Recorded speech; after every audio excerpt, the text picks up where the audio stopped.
Hello and welcome to Calmvestor podcast. I am Ethan. Join me on this journey to build solid financial thinking and take control of your financial future. Have you ever found yourself in a tricky situation, like your child wanting an expensive toy without understanding its cost? Or perhaps seeing their allowance disappear in a flash on things they don't truly need? It's a common challenge for many parents. You might wonder, is there a way to teach kids about money that's not boring or overwhelming? Can learning about finance actually be as fun as playing a game? The good news is, absolutely, it can be an engaging adventure. It's quite eye-opening that many financial habits are formed at a very young age. This means starting early isn't just beneficial, it's crucial.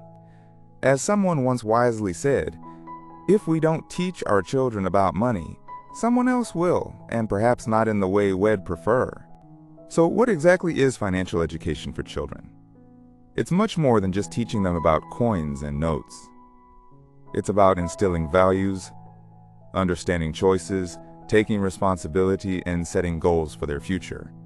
Why is it so important to start these lessons early? Early financial literacy helps children develop good habits from the get-go. They learn the value of work, how to manage their spending, and importantly, how to avoid financial pitfalls later in life.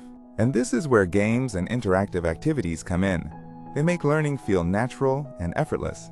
Games make complex ideas memorable, stimulate critical thinking, and encourage interaction, all without any pressure. It's truly learning through play. Think about it. An investment in knowledge always pays the best interest. Imagine trying to explain saving to a child versus letting them run a pretend shop. The hands-on experience of buying, selling, and handling money makes the lesson stick. However, it's not always a smooth ride. Many parents feel unequipped or unsure where to even begin. Some might think, oh, my child is too young to understand money, or talking about money with kids seems too materialistic. Children are also constantly exposed to advertising and peer pressure, which can lead to some unrealistic demands. Finding engaging and age-appropriate resources can also be a hurdle for many well-meaning parents. There's also the fear of making children anxious about money, or, worse, fostering an unhealthy relationship with it. The real challenge isn't always a lack of money, but often a lack of understanding of how money works. Why do these challenges persist? Often, financial education isn't given the priority it deserves, both at home and sometimes in schools. Our own upbringing and experiences with money can also shape our approach, sometimes in limiting ways. We live in a consumer-driven society that often emphasizes material possessions, putting subtle pressures on children. Moreover, there might be a lack of relatable, positive role models for managing personal finances effectively for children to emulate. Habits, especially financial ones, can be like invisible chains, too light to feel until they are too heavy to break. This highlights the importance of shaping positive financial habits from the earliest possible age. But don't worry, there are fantastic solutions. Let's dive into some fun and practical games and activities, tailored for different age groups to make financial education effective and enjoyable. First up, let's talk about our little ones, preschoolers aged 3 to 5. At this stage, the focus is on recognizing money, understanding basic needs versus wants, and introducing the simple concept of saving. A great starter is the coin and note sorting game. Use play money or picture cards to help them identify different denominations. You can make it a matching game or a simple sorting task by color or size. How about setting up a toy store at home? Let your child be the shopper or the seller. They can use play money to buy their favorite toys, learning about exchange, and the idea that things cost money. Introduce the 3 magic jars in a simplified way. 1 jar for spending now on small treats, and another for saving for a slightly bigger toy they desire. This teaches them about delaying gratification. Storytelling is powerful too. Read books or tell stories that weave in lessons about sharing, saving, or the difference between needing something, like milk, versus wanting something, like a candy. For example, you can gently explain why milk is a need for growing strong, while candy is a want for a treat. Or they can earn a play coin for their piggy bank for helping with a tiny task, feeling proud of their earnings. Next, let's move to elementary school children, typically aged 6 to 10. This is a great time to introduce pocket money or an allowance, teach simple budgeting, and help them understand the value of labor and saving for specific goals. Consider an allowance system. You could link it to simple household chores. This helps them grasp that money is often earned through effort, connecting work with reward, a key lesson for their future. Financial board games designed for kids can be incredibly effective. Think of kid-friendly versions of Monopoly or specific games designed to teach money management in a fun, competitive way. You can upgrade the 3 jars to 4: spending, saving for short-term and long-term goals, giving for charity, and maybe even a very basic investing jar to introduce the idea of making money grow. Involve them in creating a shopping list when you go to the grocery store.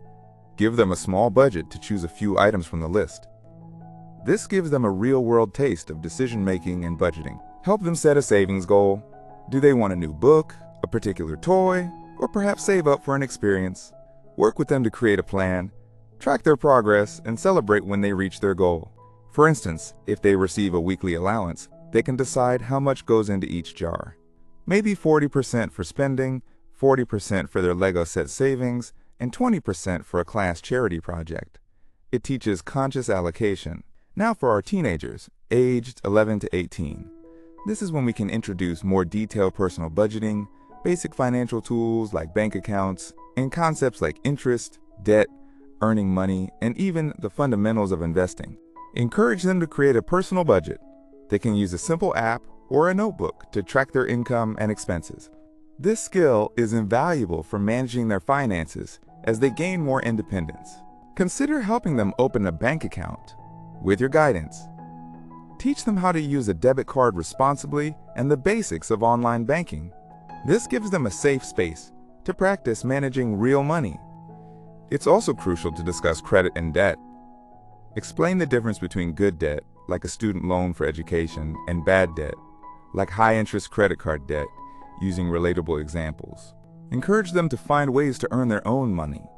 This could be through age-appropriate part-time jobs, offering services like tutoring, or even starting a small entrepreneurial venture like selling handmade crafts or renting out something they own, like a bicycle they don't use often. Introduce basic investing concepts. You can explain it as owning a tiny piece of a company you like.